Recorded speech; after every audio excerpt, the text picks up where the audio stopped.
Hello बच्चों, ये class 12th के पवन द्वितिका का अंतिम पेज की व्याख्या हम लोग करेंगे, जिसमें पद्यांश नंबर 20 से लेकर पद्यांश नंबर 26 तक की व्याख्या होगी।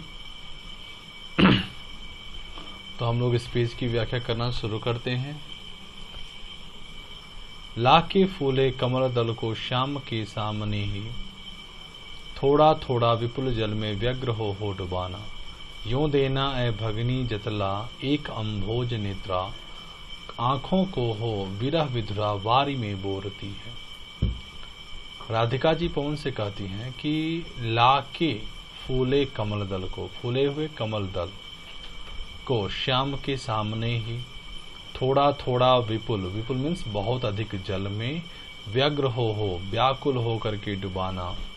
यूं देना और इस प्रकार तुम बतला देना, जतला देना है ना, अर्थात बतला देना। एक अम्भोज नेत्रा, अम्भोज नेत्रा अर्थात कमल के समान नेत्रों वाली एक स्त्री, आँखों को, अपने आँखों को विरह विधुरा अर्थात व्याकुल होकर के अपने विरह में, विरह रूपी जल में, वारी में, जल में बोरती है अर्थात डुबोती है। तो इसका अर्थ होगा कि राधिका जी पवन से कहती हैं कि हे पवन, अगर मेरे कृष्ण के सम्मुख कहीं कमल दल, कमल का पुष्प खिला हो, तो उस पुष्प को तुम मेरे कृष्ण के सामने लाना और बहुत अधिक जल में, विपुल जल में, बहुत अधिक जल में व्याकुल होकर के उस कमल के पुष्प को तुम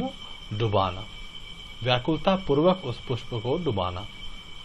और इस प्रकार तुम मेरे कृष्ण को यह बताना कि इसी कमल के समान, एक कमल के समान नेत्र वाली एक स्त्री हैं, राधिका जी हैं, जो आपके विरह से व्याकुल होकर के बहुत अधिक आंसुओं से भरी रहती हैं, अर्थात उनके जो कमल के समान नेत्र है वो इसी कमल के समान, इसी कमल की तरह आंसुओं के जल में डूबते रहते हैं। धीरे धीरे लाना वहन करके नीप का पुष्प कोई, धीरे धीरे वहन करके, उड़ा करके नीप का पुष्प अर्थात कमल का पुष्प लेकर आना। औ प्यारे के चपल दृग, चंचल दृग, दृग मतलब नेत्र के सामने लाकर गिरा देना।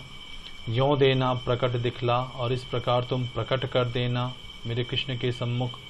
नित्य आशंकिता हो, अचानक जब उस कमल के पुष्प को, आप कदम के पुष्प को वह देखेंगे अपने सामने, तो वो आशंकित हो जाएंगे और कैसी होती विरह विधुरा, मैं नित्य रोमांचिता हूँ। और उनको ये समझ में आ जाएगा कि मैं उनके विरह में पागल होकर के कैसे उनसे मिलने के लिए नित्य रोमांचित होती रहती हूँ। तो 21वें का अर्थ होगा कि पहले लाइन से शुरू करते हैं। राधिका जी पवन से कहती हैं कि हे पवन, अगर मेरे कृष्ण के सामने नीप का पुष्प, कदम का कोई पुष्प अगर पड़ा हो, तो उस पुष्प को तुम उड़ा कर लाना और मेरे कृष्ण के सामने, चपल दृग के सामने, चंचल नेत्रों के सामने अचानक तुम गिरा देना। और इस प्रकार उनको अचानक आशंकिता अर्थात उनको आशंकित करके, चकित करके तुम ये बतलाने का प्रयास करना कि मैं भी इसी तरह विरहवश उनसे प्रतिदिन मिलने के लिए नित्य रोमांचित होती रहती हूँ और आशंकित होती रहती हूँ। बैठे नीचे जिस विटप के श्याम होवे उसी का, बैठे नीचे जिस विटप, विटप मतलब वृक्ष के, श्याम होवे उसी का, कोई पत्ता निकट उनके नेत्र के ले गिराना, हिलाना, कोई पत्ता उनके नेत्र के सामने ला करके तुम हिलाना। और यों प्यारे को विदित करना, और इस प्रकार तुम मेरे कृष्ण को विदित करना, बतलाना, चातुरी से दिखाना, अपनी चतुरता पूर्वक, अपनी चतुराई से तुम ये बताने का प्रयास करना। नित्य मेरी चिंता विजित, मेरी चिंता से युक्त चित्त का, हृदय का क्लांत हो, थक जाना, व्याकुल होना और कांप जाना। अर्थ होगा, अगर मेरे कृष्ण किसी वृक्ष के नीचे बैठे हों तो उसी वृक्ष का कोई पत्ता उनके नेत्रों के सामने ला करके हिलाना और चातुरी से और अपनी चतुराई से मेरे कृष्ण को यह बताने का प्रयास करना कि ठीक इसी पत्ते के समान चिंता विजित जन, चिंता विजित चित्त, अर्थात ठीक इसी पत्ते के समान राधिका जी का जो हृदय है वो चिंता विजित है, अर्थात चिंता से युक्त है, और इसी पत्ते के समान वो क्लांत है, अर्थात वो दुखित है और कांप रहा है। सूखी जाति, एक मिनट,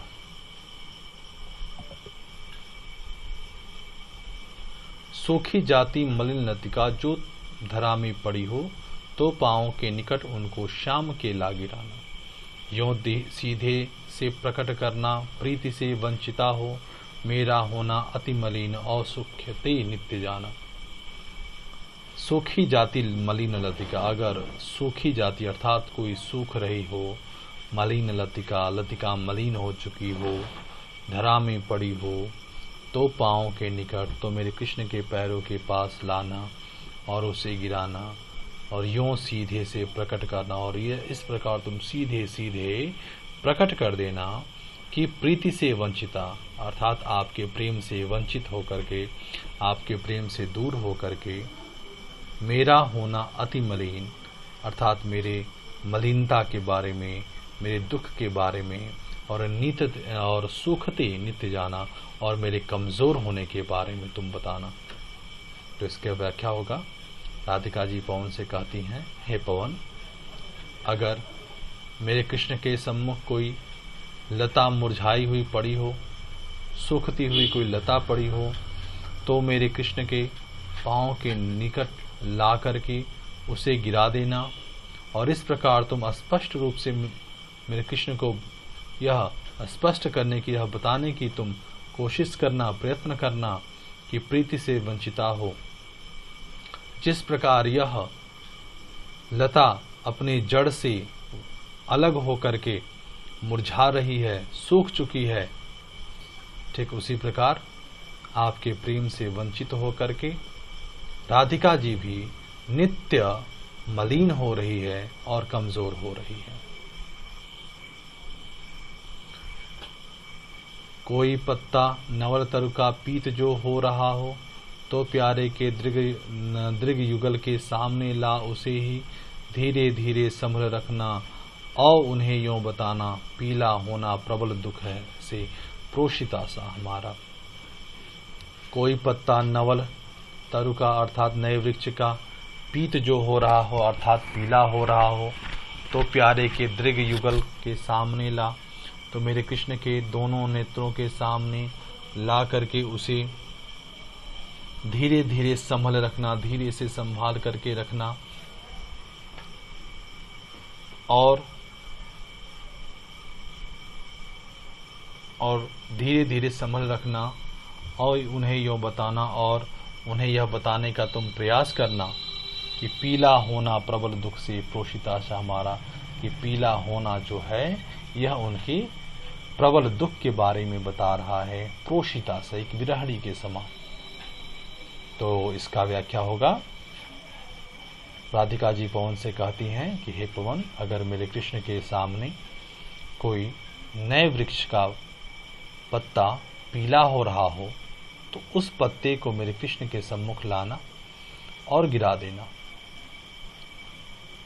ताकि तो प्यारे के दृग युगल के सामने ला उसे ही धीरे धीरे संभल रखना। तो अगर कोई नए वृक्ष का पत्ता पीला हो रहा हो, तो मेरे कृष्ण के दोनों नेत्रों के सामने उसे लेकर आना और धीरे से संभाल करके मेरे कृष्ण के दोनों नेत्रों के सामने उसे रखना, ताकि उन्हें यह स्पष्ट हो जाए कि जिस प्रकार इस नए वृक्ष का पत्ता दुख के कारण, कष्ट के कारण पीला हो रहा है, ठीक उसी प्रकार राधिका जी भी अपने कृष्ण से अलग होकर के विछुड़ करके वो दुख से कमजोर हो रही है। यों प्यारे को विदित कर सर्व मेरी व्यथाएं, धीरे धीरे वहन करके पाम की धूलि लाना। थोड़ी सी भी रजकण जो ला न देगी हमें तू, हाँ कैसे तो व्यथित चित्त को बोध मैं दे सकूंगी। राधिका जी पवन से कहती हैं कि यों प्यारे को, मेरे कृष्ण को विदित करके, स्पष्ट करके, बता करके सर्व मेरी व्यथाएं, मेरी सारी व्यथाएं धीरे धीरे वहन करके, धीरे धीरे उड़ा करके पाम की धूल लाना, उनके चरणों की धूल तुम ले करके आना। थोड़ी सी भी रजकण, अगर तुम थोड़ा सा भी उनके चरणों का धूल न ला देगी हमें तो, तुम मेरे लिए नहीं ला पाओगी तो हाँ कैसे तो व्यथित, तो मैं अपने इस बेचैन मन को कैसे बोध कर दे सकूंगी, अर्थात मैं कैसे समझा पाऊंगी। अर्थ हो जाएगा, राधिका जी पवन से कहती हैं कि हे पवन, मेरे कृष्ण को मेरी सारी व्यथाओं को बताने के पश्चात तुम उनके चरणों की धूल को उड़ा करके धीरे धीरे मेरे पास लेते आना। अगर तुम उनके चरणों की धूल मेरे लिए नहीं ला पाओगे तो तुम ही बताओ मैं अपने इस बेचैन मन को कैसे समझा पाऊंगी। लास्ट वाला, पूरी होवे न यदि तुझसे अन्य बातें हमारी, तो तू मेरी विनय इतनी मान ले और चली जा। छू के प्यारे कमल पग को प्यार के साथ आ जा, और जी जाऊंगी हृदय तल में मैं तुझी को लगा के। तो राधिका जी पवन से कहती हैं कि पूरी होवे न यदि तुझसे अन्य बातें हमारी, तो तू मेरी विनय बस इतनी मान और जा करके छू के मेरे प्यारे कमल पग को, अर्थात मेरे कृष्ण के कमल चरणों को प्रेम पूर्वक तुम चली आओ। जी जाऊंगी हृदय तल, मैं तुमको ही अपने हृदय से लगा करके जी जाऊंगी, जी लूंगी। तो अर्थ हो जाएगा इसका, राधिका जी पवन से कहती हैं कि हे पवन, अगर तुमसे मेरा कोई भी कार्य पूरा नहीं हो पाएगा तो तुम बस मेरी इतनी विनती मानो और मेरे कृष्ण के पास जाओ, और जा करके बस तुम मेरे कृष्ण के कमल चरणों को स्पर्श करके प्रेम पूर्वक मेरे पास आ जाओ। मैं तुमको ही अपने गले लगा करके जी लूंगी। मैं तुम्हें ही अपने गले लगा करके बस ये महसूस कर लूंगी कि मैंने अपने कृष्ण को गले से लगा लिया है। इस प्रकार ये लेसन जो है आज समाप्त हो गया। अगला जो आपके सिलेबस का लेसन है ये कैकेयी का अनुताप है। हाँ, एक चीज जो है आप लोग थोड़ा सा ध्यान दे सकते हैं। एक मिनट,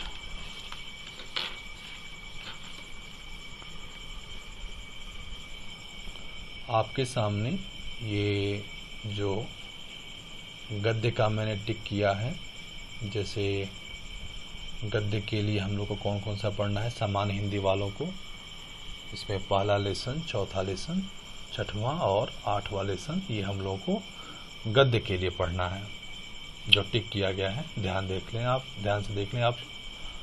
इसके बाद में जो ये पद्य के लिए हम लोग को पढ़ना है, इसमें देख रहे हैं तीसरा लेसन बुक का पवनदूतिका पढ़ना है हम लोगों को। फिर कैकेयी का अनुताप पढ़ना है। कैकेयी के अनुताप में जो गीत शीर्षक है वो हम लोग को नहीं पढ़ना है, जो अंडरलाइन हमने किया है।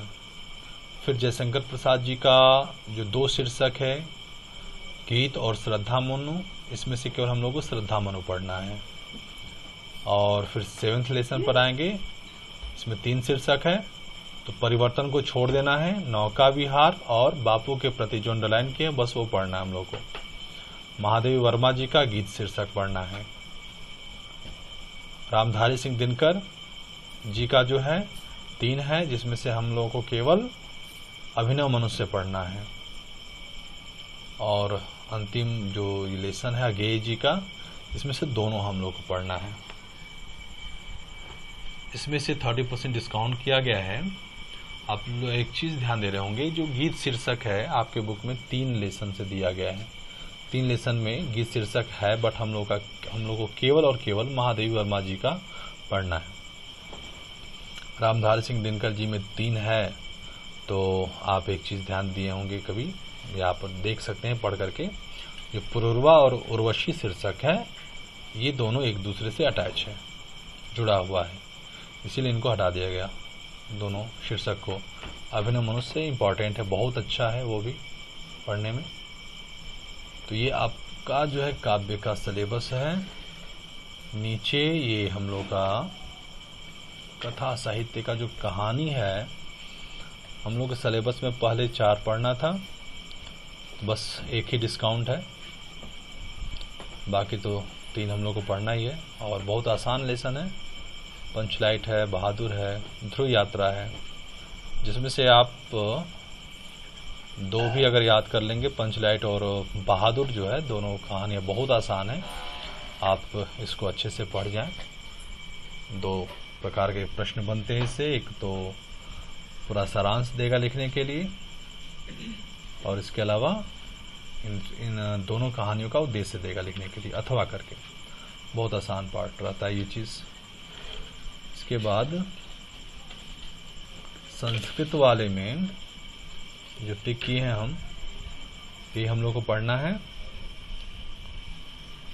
कौन सा? तो तीसरा है, 5वां है, फिर 8 नंबर, 9 और 10।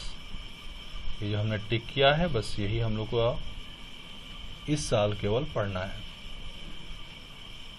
वैसे जिस पर भी स्टार लगा है आप जान सकते हैं, चाहे संस्कृत दिग्दर्शिका हो, या फिर गद्य हो, या फिर आपका इधर काव्य हो, कहानी हो, ये जो स्टार लगे हुए लेसन है, ये हम लोग का सामान्य हिंदी का होता है। और बाकी पूरा का पूरा लेसन जो है वो नॉर्मल जो हिंदी के सिलेबस पढ़ने वाले बच्चे होते हैं उनके लिए होता है। तो उसमें से भी हम लोग को कुछ डिस्काउंट कर दिया गया है, अच्छी बात है। तो अब जो है हम लोग इस सिलेबस का जो काव्य है उसका अगला वीडियो हम लोग पढ़ेंगे। अगले वीडियो में उसकी व्याख्या करेंगे हम लोग, कैकेयी का अनुताप। एक बार आप लोग इसको रीडिंग कर लें, उसके बाद अगले वीडियो में मिलते हैं फिर। तब तक के लिए धन्यवाद।